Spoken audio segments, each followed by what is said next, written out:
माधुरी हत्तीच्या वनतारा प्रवासाला 1 वर्ष पूर्ण. हत्ती परत मिळवण्यासाठी राजू शेट्टींचे 1 दिवसाचे उपोषण. मंत्री महादेव जानकर यांची प्रमुख उपस्थिती. नांदणी तालुका शिरोळ येथील मठातील प्रसिद्ध माधुरी हत्तीला गुजरातमधील वनतारा पुनर्वसन केंद्रात नेऊन 1 वर्ष पूर्ण झाले आहे. या पार्श्वभूमीवर माधुरी हत्तीला पुन्हा नांदणी मठाकडे सन्मानाने परत आणण्यात यावे या मागणीसाठी स्वाभिमानी शेतकरी संघटनेचे संस्थापक आणि माजी खासदार राजू शेट्टी यांनी मंगळवारी नांदणी येथे 1 दिवसाचे लाक्षणिक उपवास केले. या आंदोलनाला राष्ट्रीय समाज पक्षाचे अध्यक्ष आणि माजी मंत्री महादेव जानकर यांनी प्रत्यक्ष भेट देऊन आपला जाहीर पाठिंबा दर्शवला.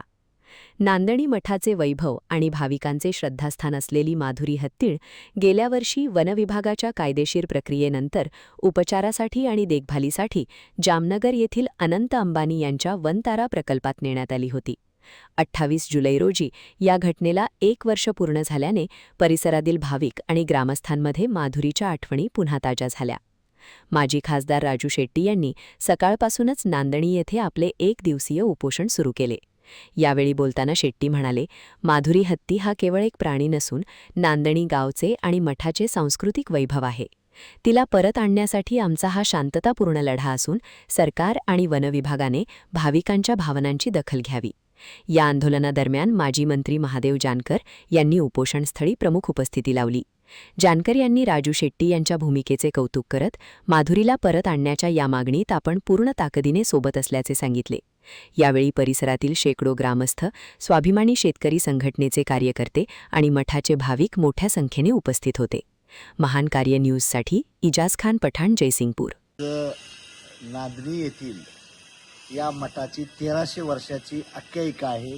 1300 वर्ष हे गाव फेमस असलेला नांदणी मठ आहे आणि ते जैन परंपरेच्या अनुसार मुंगीला देखील न्याय द्यायची भूमिका ह्या जैन परंपरेत आहे. तिथं नांदणी मठ आहे. त्या नांदणी मठाचं एक 100वे वर्ष चालू होत आहे. शांतिगिरी महाराज इथं प्रथम मुनी होऊन गेले.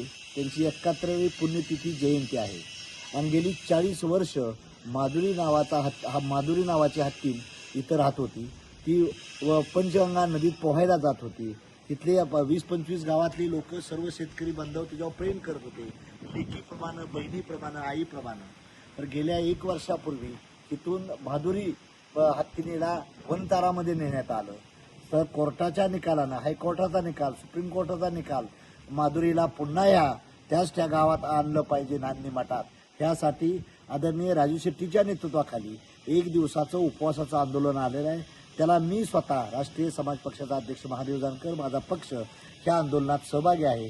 सकाळपासून आम्ही उपवास धरलेला आहे आणि ह्या गावकऱ्यांची, आसपासच्या परिसराची, इथल्या जनतेची इच्छा आहे, तमाम जनतेची, की माधुरी पुन्हा आमच्या गावात माहेराला आली पाहिजे, सासूरवाला आली पाहिजे अशी अपेक्षा व्यक्त करतोय. मी वनताराच्या ग्रुपला देखील त्यांनीच, त्या माध्यमातून त्यांनी येऊन हे वनताराच्या लोकांनीच माधुरी कशी राहते त्याच्यासाठी बांधण्यासाठी मेडिकल, फर्स्ट एड, फार्मसी, नंतर आपलं मेडिकल, सर्व जाणं खाणं व्यवस्थित कसं बांधलेलं आहे. तर त्यांना माझी हाय पॉवर कमिटीला विनंती आहे की forest department of centre, forest department of the Maharashtra government आणि ती कमिटीच्या ज्या 3 सदस्य बॉडी आहे त्या कमिटीनं येऊन लवकरात लवकर त्यांचा अहवाल देऊन ह्या माधुरी 13 सप्टेंबरच्या अगोदर नांदणीला यावी, हीच राज्य आणि केंद्र सरकारला नम्रतेचं आव्हान करतोय मी. आपण मंडळींनी जनतेच्या भावनेशी खेळू नये हे नम्र आवाहन करतो आणि माधुरीला आमच्या पुन्हा गावात आणचाल अशी अपेक्षा व्यक्त करतो. जय हिंद, जय महाराष्ट्र.